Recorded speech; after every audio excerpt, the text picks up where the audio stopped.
د افغانستان او افغانانو لپاره د قطر مهم اعلان. له افغانستان سره د قطر لویه مرسته. قطر له افغانانو سره په کومه برخه کې د څومره مرستې خبر ورکړی دی. درنو لیدونکو ستړي مشئ. قطر له افغانانو او افغانستان سره په تیرو وختونو کې هم په بیلابیلو برخو کې مرسته کړې او د اسلامي امارت په راتګ سره یې د مرستو لړۍ روانه وساتله.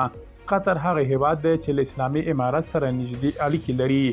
د یو تازه خبر له مخې قطر له افغانستان سره د زده کړې او روغتیا په برخو کې همکاري کوي. د قطر سلاکار مردیف القشتي د اسلامي امارت د واکمنۍ د بهرنی چارو وزارت سیاسي مرستیال شیر محمد عباس ستانکزي سره په یوې لیدنه کې ویلي دي چې دوحه له جګړې څخه وروسته د هیوادونو په پراختیا کې ډیره تجربه لري او په دې برخه کې به له افغانستان سره همکاري وکړي.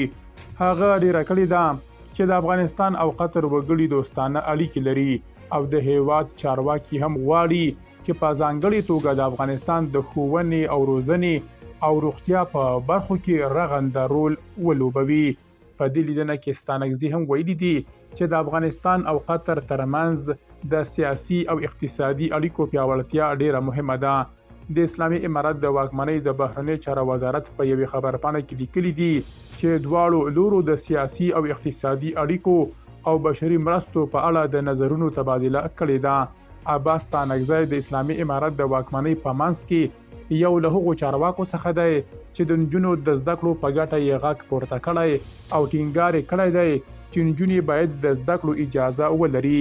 درنو لیدونکو له ملتیا مو مننه.